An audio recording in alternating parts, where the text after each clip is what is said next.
Kill your darlings. This is a phrase that gets tossed around a lot when talking about writing.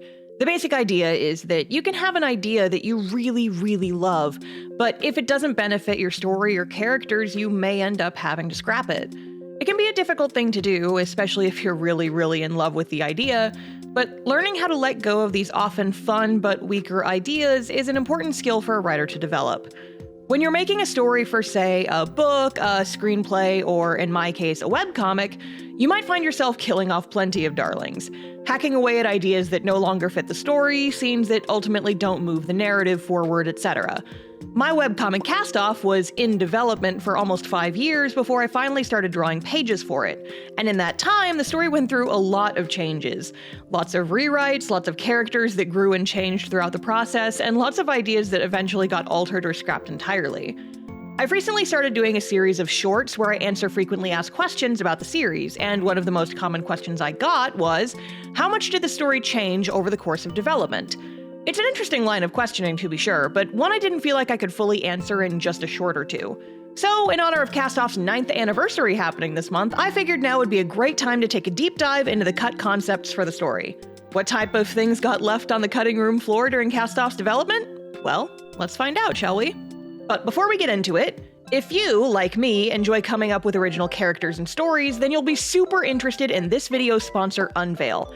Unveil is a free-to-use platform for creatives of all types to share their original characters with the world. Adding your OC to Unveil is simple. Just click New Character and then go crazy adding as much detail to their page as you want. Of course, you have your basics, their name, a picture of what they look like, and a description, but you can get super detailed by adding more information on the Traits tab and upload more pictures of your beloved character on their gallery page. You can also really easily credit the artist for each piece you upload, and even add hashtags to make them easier to search for. And you can even select different themes for your character's pages to really tie it all together.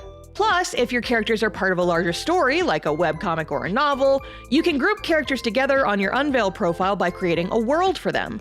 Just like creating a character, you can create a world, add information about it, and assign your characters to that world. Now people can see all the characters for your projects in one easy and convenient place. Unveil is a platform made for creators, and as such, holds to a strict anti-AI and anti-NFT standard. Your art and characters are safe on Unveil, and you'll never have to worry about your art and OCs being used for nefarious purposes. So go forth with confidence and share your characters with the world, and join Unveil today. Link is in the description down below. And now, let's get back to the video. So, if you've made it this far into the video and somehow aren't already aware, I have a webcomic called Castoff. You're actually watching me draw the characters in the background right now. The story follows our main character Vector trying to get home after being kidnapped by the bounty hunter Ariana, picking up new friends and enemies along the way. I started posting pages for it back in 2015, but the ideas have been cooking in my brain since around 2010. If you haven't checked it out yet, you can read the entire comic for free at castoff-comic.com. It's also on Webtoon and Tapas if you'd like to subscribe on those platforms. Links for all of that are in the description. So to get us started in this video, let's first talk about the characters and how they've changed throughout the development process, starting with our main cast and working outwards. First, let's start with our main character, Vector, a shy and nervous little guy with magical glowing eyes that strike fear into the hearts of anyone who sees them. Quite literally. Because of this mysterious affliction, he's been pretty sheltered and almost never leaves his home, until one day he gets dragged away from it by force, which is ultimately what kicks the story off. I've talked about it in other videos, but Vector was the spark that started the entire comic's origin story. As corny as it sounds, the idea for his character came from a dream I had in college. The dream was very different from the comic we see today. Originally, Vector was the leader of an elvish resistance army fighting against humanity and the Queen ruling them. The dream focused on him building up this enormous army, eventually taking the fight to the castle, and at the end, killing the Queen herself, only to realize in her dying moments that she was his mom all along. Plot twist! The entire story has obviously changed a lot since then. In fact, I pretty much changed everything about it, except Vector's appearance. How he appeared in the dream is almost identical to how he looks in the comic today. I did de-age him by a few years, and in the handful of days following the dream, I changed him from a rough and angry resistance leader to a small, bookish nerd. But the flippy black hair, tan skin, freckles, and his glowing yellow eyes were part of his design since day one. He's one of those characters who, aside from the changes immediately following the dream that inspired him, hasn't changed very much since early versions. In my first few drafts, he was a bit sassier, making snippy little comments at Ariana during the first part of their adventure together, but that's about the biggest change. He's always been a little bit of a wet cat in terms of personality. However, the biggest change to Vector was how his powers worked. Vector's main problem in the story is that whenever people lock eyes with him, they're hit with a wave of intense fear for as long as they keep eye contact. In the story, this causes people to freeze up, attack him, or just run away screaming. It's very much to do with his eyes now, but believe it or not, this was actually a pretty late addition to the story. Originally, people were just scared of Vector because his eyes glowed. People being scared of the way his eyes looked specifically was linked with some defunct world building about demons being these weird shadow monsters with glowing yellow eyes that stalked throughout the kingdom. And while Vector wasn't actually a demon, his yellow eyes made people think he was, causing them to be scared of him. There was an in-universe reason for why his eyes were similar to a demon's despite him not actually being one, but I unfortunately can't go too much into detail about why just yet. The why still has some small traces of world building that's still canon and it hasn't come up in the comic yet, so it's technically still spoilers, but ask me about this once chapter 12 is done and maybe I can talk about it then. Moving on to Ariana. She's our beloved grumpy bounty hunter, and she was pretty much always going to be that. In the comic story now, she has a lot of trauma driving her actions. Having lost people she cares about in the past, she tends to push people away as a way to protect herself from being hurt again. She's not an instantly likable character by any means, even in the final version of the story, but she softened a lot throughout various rewrites. She doesn't like getting attached to people, but that doesn't ultimately stop her. No matter how much she tries not to, she does care. And that was the biggest change she went through over the course of development, because originally, she didn't. In the earliest stages of the comic, Ariana was even worse. She was very selfish, very straight up mean, way less forgiving, and overall just less redeemable. She was originally just after Vector for the bounty on his head, and her working with him afterwards was more out of necessity rather than her feeling bad and wanting to make up for almost getting him killed. Her start at redemption would have come much later, and if she had made it into the final comic in that state, I feel like a lot of people would have genuinely hated her. Like I said, she's still not an instantly likable character now, but she's way better than she used to be. Next up is Frankie, our cute and perky cartographer and the third member of the main party. In the current story, he's an adorable ray of sunshine with a bizarre secret he keeps hidden under his eye patch and bandages. But in older versions of the story, his personality was very different. He used to be a lot colder and more serious. He still worked as a navigator, but cared more about his paycheck than anything else. I don't know exactly when his personality shifted, and I don't remember if it was a sudden thing or if it was more gradual, but it definitely happened at some point. Also, out of everyone in the main trio, his design was the one that changed the most. He still had to hide his face somewhat, but originally he wore his big scarf to cover almost all of his face except for one of his eyes. I did think this looked cool, even if it was pretty impractical, but once I realized that it would be hard to show him emoting with so much of his face hidden, I ended up giving him the bandages instead. I also got rid of the stripes on the scarf because I figured they would be a pain to draw. And I was right, solid colors are the way to go. The deeper we get into the cast, the more stark the changes get. Zara, in addition to having much shorter hair in earlier versions, was always involved with the Guard, but used to be a lot perkier and more upbeat. Rather than being captain of the Guard, he was a bounty hunter like Ariana, and he would have even come up to pester her during the opening scene in Chapter 2. But as the story developed, I ended up taking this perky little green dude and making him sad. Got hit with the sad backstory being Pachoo! But his original personality still lives on, because once I made him captain, I figured he needed some subordinates, so his old chipper personality was thrown at Terran instead. I also used his old hairstyle on a side character. I changed his hairstyle mostly because I figured the short spiky hair and headband combo would be hard to draw consistently, but when this side character showed up and I had to draw him a bunch, it actually got way easier. Stuff gets easier to draw when you practice. What a concept. Now I almost wish I had let Zara keep his old hairstyle, but I've got in-story reasons for him keeping his hair long now, so whatever. Next up, let's talk about the newest member of the character lineup, Sage. the constantly frazzled but always curious magical scientist with some baggage. Sage had always existed in the story, but his concept was more of a really vague collection of traits in my head until I finally sat down and hammered out his design around the time Chapter 10 started. Because he wasn't finalized until so late in the game, he didn't really undergo many visual changes. The biggest thing that changed about him was when he was introduced into the story. In the earliest drafts, he was an 11th hour character introduction. We didn't meet him until right before the comic's big finale. But the more time went on, the more his introduction kept getting scooched up until we finally met him properly in Chapter 11. But now, we gotta talk about the two with the biggest changes, Marina and Rory.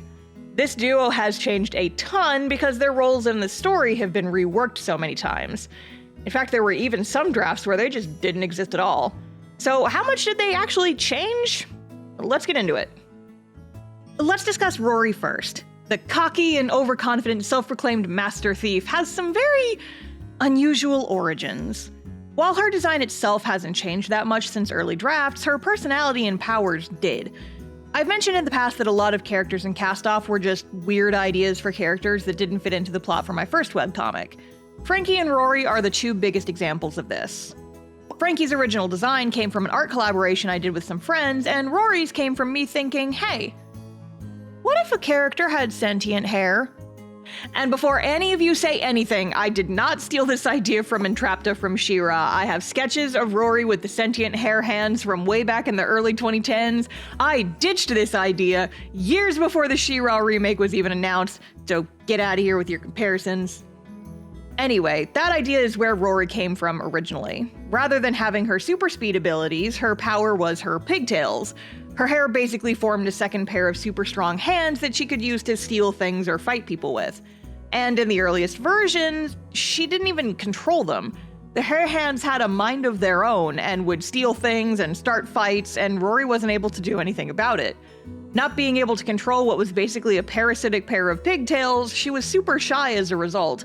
Her self-confidence was hideously low, and in some drafts, she didn't speak unless absolutely necessary. As time went on and the story developed, I first changed it so Rory did have control over the pigtails, before eventually giving her super speed abilities and ditching the pigtail powers entirely. I think I decided it was just a little too weird, but the remnants of this stuck around until fairly late in the game, and you can see that she had pigtail braids and some concept art before I eventually ended up giving her a ponytail instead. The reasoning for the hairstyle change is a simple and silly one. 1, braids are hard to draw, and 2, I have a soft spot for ponytail characters and was lamenting the fact that I didn't put any in the comic, until I realized that since Rory hadn't been introduced yet, I could just give her a ponytail. And boom, easiest design change I've ever made.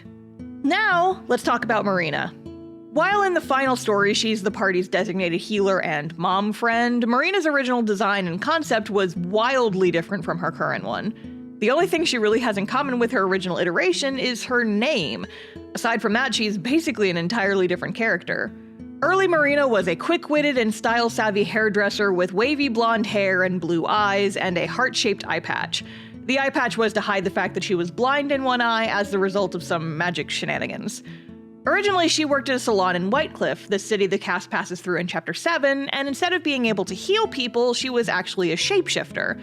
But she was only able to use her shapeshifting powers on other people and could only alter their basic appearance. I.e., you could go to her salon and say, make my hair longer and make me a few inches taller, and she could do it magically. She was sort of like a changeling in D&D, but she could transform other people instead of herself. It was kind of a weird power, but it fit in with her arc in the story. Not long after she first got introduced, she would have used her powers to alter Vector's appearance slightly to hide him from the guards chasing him. And then Vector would have gotten to experience a slightly normal life for a couple days when people weren't terrified of him because of his eyes, but after having some character development, he would have asked her to change him back. There were also some hints at a romance between the two of them before they parted ways, and this feels like a good time to say, there was a lot more romance in the earlier drafts of the story. While the comic was in development, there was a lot of little me just throwing characters at each other to see what ships worked. Originally, Vector was a little older and Ariana was a little younger, so their age gap was only about 2 or 3 years, and there was going to be some feelings between the two of them. But also, Ariana and Frankie was maybe going to be a thing for a while. If we take a peek behind the curtains for a moment, the romance aspects of the comic were under development before I had really come to terms with the fact that I was ace, and I was really struggling with my idea of how important romance was when writing a story. Basically, all mainstream media ended with the main characters in some sort of relationship, and most of the romance in early versions of Castoff basically came from me feeling like I had to include romance in it. But at some point I got over that. Now almost all these nerds are somewhere on the asexual or aromantic spectrum, and we love that for them. You want ace rep in a comic? I got you. Take your pick. It's basically any of these punks. That's not to say there won't be any romance in the comic, it's just a way less important aspect of the story now than it ever was in earlier versions. Also, to cap off Marina's section here, obviously her visual design has changed a lot since the early drafts. At some point along the road, I realized that 2 of my 3 main female protagonists were pale and blonde with blue eyes, and I was worried that people would get them mixed up since they were going to be interacting so much. So I basically sat both characters down and said, okay, one of you has to change. And since Ariana had existed longer and I was already pretty attached to her design, Marina ended up getting a full rework. I do like her new design a lot though. She's pretty and fun to draw and I like her. Anyway, that's about all I've got for the existing characters. Everyone else is either a minor enough role that they didn't change much throughout development, or have stayed relatively the same since being added to the story. With our actual cast out of the way, let's talk about some characters that didn't make the final cut. To start this section, I think it would be interesting to point out, almost the entire cast wasn't in the comic originally. In the earliest drafts of the story, it was just Vector and Ariana traveling around, going places and meeting people, and getting wrapped up in various shenanigans. They'd occasionally meet new people, but they'd only stick around for a chapter or 2 before moving on. As the story developed, I kept adding more characters into the mix, and while some eventually did get cut, the story's cast is a lot bigger now than it was ever intended to be in the original drafts. That's what happens when your comic idea mostly grew from all the weird ideas for characters you have bouncing around in your brain. You end up with a very eclectic group of characters. So who didn't make the final cut? The one that's most well known by the comic's readers is Wild. I brought him up on streams before, and he features in some old concept art folks have dug up from my old social media accounts. Wild was a shapeshifter and fit the raised by wolves archetype. He couldn't speak and spent most of his time shifted into the form of a wolf or a bird or some other animal. The few times he shifted into a human, he looked a bit like Vector, because Vector was the first human he ever got close to. My main reason for scrapping him was just a lack of purpose in the story. Originally, the wolf the party sees in Chapter 2 was going to be Wild, and in the following chapters, we'd occasionally get glimpses of the party being followed by some kind of weird shape-shifting monster. Like, the night after they washed up on Marina and Rory's island, there would have been a pretty creepy scene where a shark swims up onto the shore before changing into a dog and skulking off into the trees, and then eventually he'd catch up to the party and reveal himself before joining the group as essentially the party mascot and animal companion. But aside from that, he didn't really do anything. He was just kind of there. His concept was interesting, but he didn't have any goals, he didn't have any arcs, he just kind of existed. So while I still think his concept is cool, it wasn't too hard of a decision to eventually remove him from the script. The rest of the deleted characters were a lot less relevant to the story overall. One notable example is a character whose name I have since completely forgotten, who was the young son of the 2 innkeepers from chapters 3 and 4. Originally, he was out in the woods at night in chapter 3 and helped Vector and Ariana find their way to the inn. The innkeepers were also slightly more prominent characters, only because the duo interacted with them more. These bits were cut to save time. Another deleted character actually has an interesting story behind her. Back in the day when Marina still had shapeshifting as her special ability, the healing powers belonged to another character, a young woman named Charity. Charity was so underdeveloped I don't even have any concept art of her, but she would have had healing abilities alongside a personality that was basically just nice. She was either a member of the guard or worked alongside them pretty frequently. I don't remember super well. At some point, I decided she just wasn't a character whose storyline was really worth pursuing, and I was trying to write her out, but I kept coming back to wanting a healer somewhere in the story. I waffled over this for weeks until at some point the thought occurred to me, what if Marina was the healer? And that one stray thought locked everything into place. I ended up merging the two of them together, with Marina taking on Charity's powers, personality, and a couple bits of her design, with the final product being the Marina we see in the comic today. Our last deleted character is one whose time in the story was ultimately pretty short-lived. His name was Skylar, and he was going to be another bounty hunter and a rival character for Ariana. She would call him at some point early on in the story to take over her job as Vector's bodyguard so she could leave the party and continue her mission. And then ultimately Skylar would have found out about the bounty on Vector's head and tried to turn him in, at which point Ariana would show up again and they'd have a big face-off with drama and tension and character development. I ended up taking this bit out because, as interesting of an idea as it was, it didn't really fit in with Ariana's arc as I established it in later versions. By the end of Chapter 4, Ariana is pretty set in her mission to take Vector home, and while I could have shoehorned in some kind of plot contrivance that would have made her feel the need to pass Vector off to someone else, ultimately it just felt unnecessary and was bogging down the script. Pour one out for what could have been a very cool fight scene. But speaking of deleted scene, that segues us nicely into the last section of the video. Let's talk about some more story aspects that got changed. While the basic outlines for chapters 1 and 2 of the comic stayed relatively similar, the story and early drafts diverged pretty heavily after that point. Vector and Ariana still would have gone to the capital and had Vector teleport the both of them to the woods, with them both magically handcuffed together, but in early versions of the story, the two stayed handcuffed for quite a while afterwards. Basically, Ariana forgot the counterspell for the magic handcuffs, and the first bit of the story would have been the two of them trying to get the handcuffs off in various ways. Ariana would have been absolutely pissed that Vector botched her attempt to get into the capital, and saw him as nothing but a nuisance, being extremely frustrated and short-tempered with him the entire time they were stuck together. The two would have bickered and fought almost constantly, and I'm gonna be honest, gang, it was not fun to read. Very negative, very angry, just a bad situation for both of them with no easy reprieve in sight. They would have still gone to the inn from chapters 3 and 4 and would have met Frankie there, just like in the final version.